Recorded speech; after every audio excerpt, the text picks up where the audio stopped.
By popular demand, here is an extended video of Chipper, little Chip. Look at the way he looks at me. I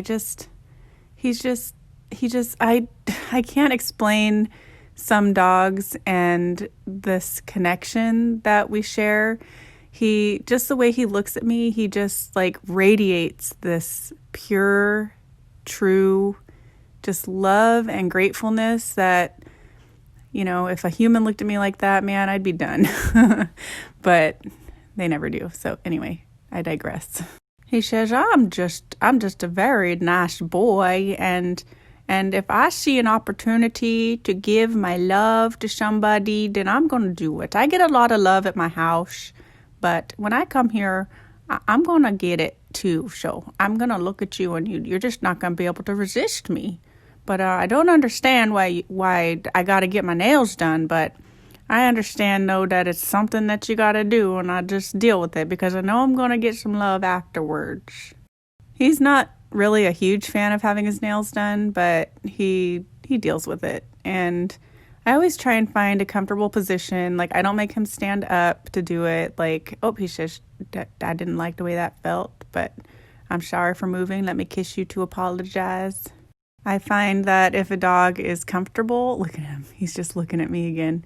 I find if a dog is comfortable with the position that they're in, and I work around where they want to be sitting or facing or standing or whatever, like I usually have pretty good luck in terms of my dog's behavior.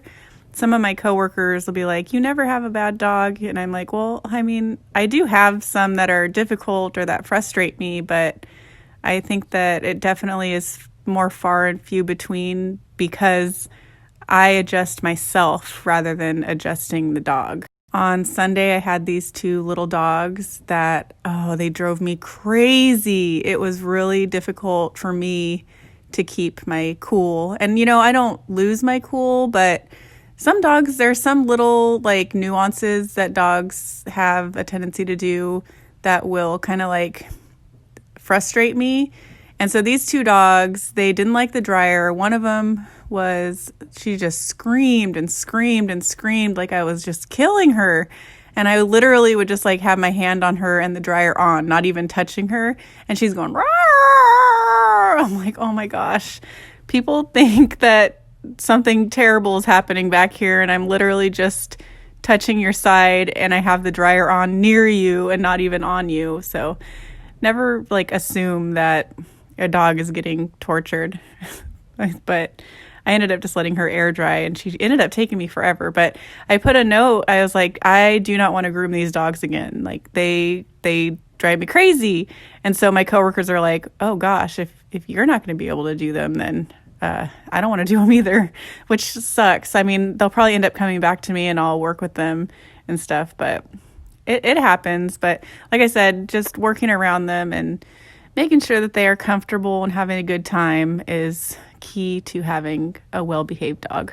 Understanding their body language too is really important because there are some dogs that might be quote unquote bad for grooming, but depending on like what type of body language they're giving me, I know whether or not I'll be able to work with them or kind of get them to be better at the grooming process.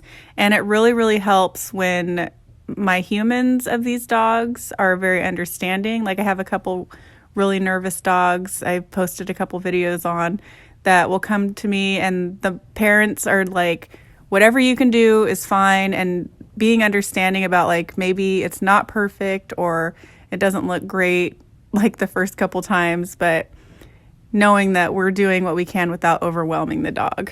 And since dogs are such a conditionable creature, I think that if they come in regularly, even for just like little things like a bath, that helps so much in getting them to build the trust and learn that grooming is not something that's bad. It's not something that's scary. It's just something that's slightly inconvenient to their life. But anyway, I'm using a Zoom Groom on his coat. He's a smooth-coated dog, and the Zoom Groom is a rubber curry brush that gets all that hair off.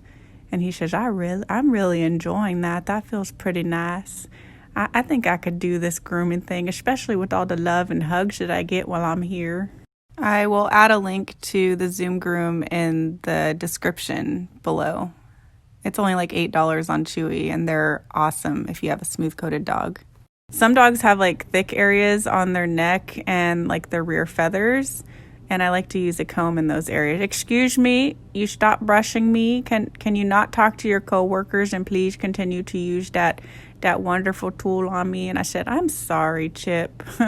I'm sorry. I'll do some more brushing on you. He says, okay, well, see, did you see that hair that came off? It's like falling off of him. He says, I just got to find a comfortable position. I don't know what I'm doing. What was that? Was I dancing? I don't know. I'm going to have to look at the audio and see what I was doing there. So after I brush him with the Zoom Groom, and he says, please continue. Please don't stop touching me. He is so demanding. He's like, I'm going to turn this way. If you're not going to touch me, then I'm going to find a better spot. I'm getting a little bit of ear cleaner on a cotton ball, and I'm going to wipe his ears out. And I like to try to make it into the garbage can, but it doesn't always work out that way. I think it's really important not to use Q-tips in your dog's ears. Same with humans. You know, you could hurt your eardrum or their eardrum. And then also not pouring fluid into their ears.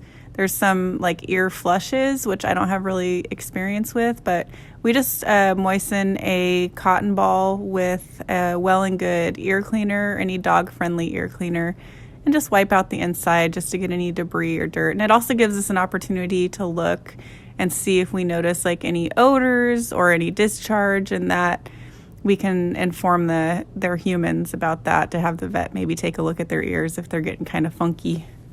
Poodle and terrier mixes, they need to have their ear hair plucked, and that's something that you can have the groomer do. And this is my favorite spritz. I think it's sold out on Chewy right now, but I also have a link. I'll put a link to this as well. It's a 3-in-1 deodorizing and conditioning spray. He says, I'm so handsome. Look at my snoot. Thanks for watching. Okay, bye. So I had this little end card made, and it's not really working out with my portrait videos, but you get the idea. And it'll look better on some normal videos, but aspect ratios. Subscribe. Is that that's what all the kids say, right? Like and subscribe. Woohoo!